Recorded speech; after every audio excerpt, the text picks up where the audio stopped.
Eduardo López, de educación, pero también de política. Bien, 5 medidas numéricas del gobierno. Una, la baja de las retenciones. 2, la devaluación. Y 3 medidas que empiezan esta semana y la semana que viene, que ya fueron anunciadas por el ministro Prat Gai. Una, la quita del subsidio al transporte, con lo cual va a subir el boleto del colectivo. 2, el aumento de la nafta. 2 de estas últimas 3 medidas. Y la tercera es la quita del subsidio a los servicios, al gas, la luz, etc. Son 5 medidas numéricas que atacan fuertemente el bolsillo del trabajador.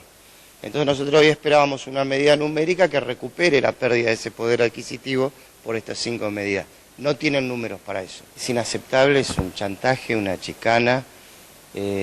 Nosotros no negociamos bajas salariales o pérdida de poder adquisitivo a cambio de que no nos echen. Bueno, y así vamos a empezar. Eduardo, ¿quién hubiera previsto, quién hubiera imaginado que un ministro de Economía de la Argentina, después de tantos años, iba a decir públicamente que tenemos que elegir entre salario y empleo, ¿no? Sí, la verdad que era impensable.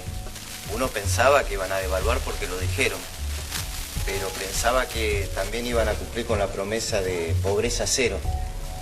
Y decir elegir entre el trabajo o el salario, es decir, nos alejamos de pobreza cero, o sea, nos alejamos de la promesa de campaña.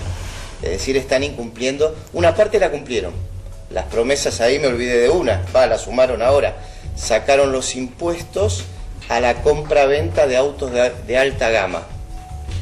Y le sumo a este informe los despidos y la represión. A favor todavía no hay ninguna.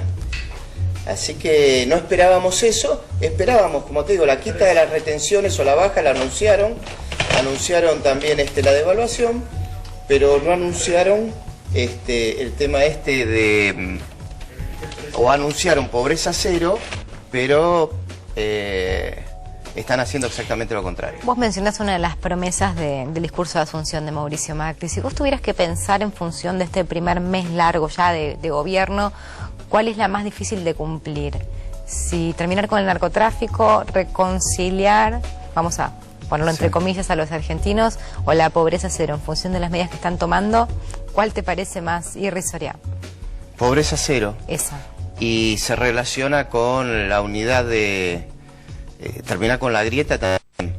O la terminan de una manera, que es atacando a una parte de la grieta.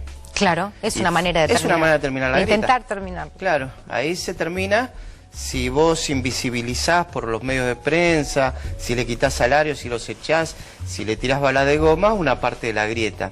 En realidad, lo de la grieta es un término que hay que discutir. En una sociedad democrática lo que hay es una pluralidad de ideas y las diferencias son riquezas.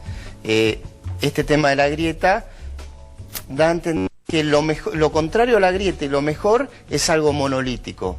Y realmente no es así.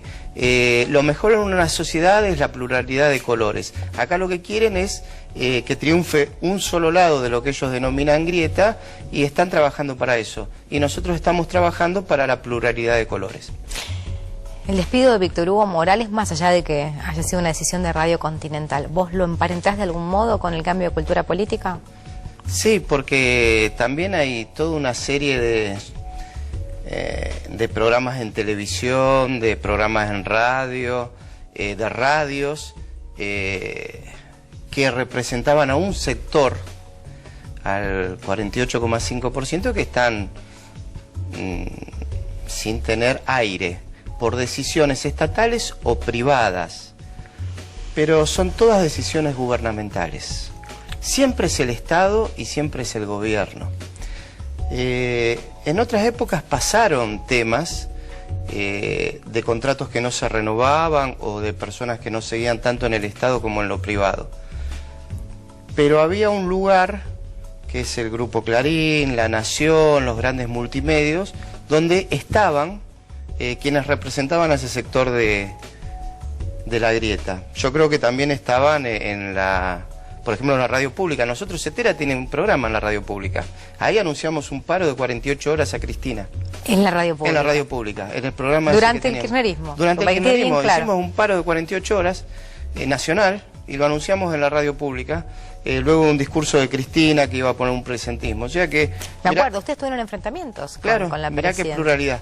En la radio pública nosotros anunciamos un paro a quien administraba la radio pública. Te digo un testimonio concreto. Pero bueno, ahora lo que se está intentando hacer es esto, no hay plan B. El plan A y el plan B son los mismos, se juntaron en un plan AB. Y el otro lado no queda representado, ya sea por presiones empresariales que tienen que ver con las pautas o por decisiones estatales. José Pablo Feynman definió a este gobierno como el gobierno de neoliberales vengativos. ¿Vos coincidís? Hay un poco de venganza, sí, hay un poco, pero siempre lo hicieron. Siempre, vamos a reconocer que esta vez accedieron por la vía democrática, que eso es bueno, pero hay algo de revancha. Los sectores que siempre acumularon a través del Estado, yo lo decía la otra vez, hoy Prat Gay hablaba de las herencias, bueno, de las herencias del Estado, de los militares. Él, digamos, administra la herencia Fortabat. El Estado siempre juega para un lado. Para las clases dominantes jugó, son los primeros planeros. El Estado en la conquista del desierto le sacaba las tierras a los pueblos originarios y se las daba a la clase dominante. Con el empréstito de Bernardino Rivadavia, lo mismo. Él pedía el préstamo a la Baring Brothers, lo distribuían los amigos y los pagábamos los del Estado. Los pagábamos la sociedad, al Estado. En la época de la dictadura, ahora militar, se estatizó la deuda de los privados. Es decir, el Estado, yo si tengo una deuda, no me la estatizan, la tengo que pagar yo, si no me cortan los servicios. A las clases dominantes, o sea, el Estado siempre está para un lado o para el otro. Ahora, este gobierno accedió por vía del voto y está administrando el Estado para seguir concentrando el poder que tienen acumulado de toda esta época. Y nosotros entendemos que el Estado está para distribuir. Y siempre es el Estado, porque el discurso de ellos es este. Están los talentosos y trabajadores, ellos crecen. Luego están los que hacen política, los sindicalistas, el Parlamento, los planes. Esos que quieren sacarle al mercado para distribuirlo entre los vagos y sin talento a cambio de votos. Con esos votos llegan al gobierno y asfixian al mercado. Bueno, nada más lejos por lo que expliqué recién. En realidad el Estado está para distribuir y para ponerle un coto al mercado. El mercado tiende a acumularse y cuando el mercado domina el Estado, se acumula mucho más. Mientras estamos hablando de 1000 empleados de La Plata, de la ciudad de La Plata, se está negociando con los fondos buitres cerca de 9.000 millones de dólares, que lo vamos a pagar con nuestros impuestos y que van a beneficiar a los intermediarios de siempre, a los que hicieron el megacanje. O sea, si hay planeros que reciben mucha plata, son los que ahora están negociando con los fondos buitres. Porque negocian, se quedan con una parte a partir de la negociación y todo lo pagamos nosotros y nuestros hijos. El otro día conversaba con tu compañero Roberto Baradel sobre justamente la negociación paritaria, preparitaria, y él me recordaba, yo no sabía cuántos días habían parado, al kirchnerismo, digo, el paro tan grande que hubo fueron 17 días, ¿no? Sí. Y otras condiciones, otro diálogo con el Estado, otro modelo de acumulación. Digo, si ahora no hubiera un acuerdo, va a ser un escollo importante la paritaria docente en la provincia de Buenos Aires. Digo, no les va a temblar el pulso para parar, claro, ¿no? Nosotros tenemos autonomía. 17 días de paro en la provincia de Buenos Aires, 48 horas de paro nacionales. El año anterior habían sido 24 horas de paro nacional. Tenemos autonomía y en base a lo que nos ofrezcan y consigamos con la lucha, vamos a resolver en las asambleas qué medida tomamos. Ahora, esa autonomía no es independencia, no nos da lo mismo un gobierno que el otro. Nosotros durante los 12 años anteriores del kirchnerismo aumentamos un 40% el plantel de docentes, se universalizó el secundario, se extendió el jardín de infantes, se construyeron 2000 escuelas. Se cambió la centralidad de la escuela. Antes del 25 de mayo del 2003, la centralidad era la cocina de la escuela. Yo me acuerdo que rifaba los 3 sachets de leche que tenía en la escuela para 20 chicos. ¿3 sachets de leche? Sí. Es decir, el centro de la escuela. El centro de la escuela, cocina. perdón, era la cocina. Hoy el centro es el conocimiento, las netbooks.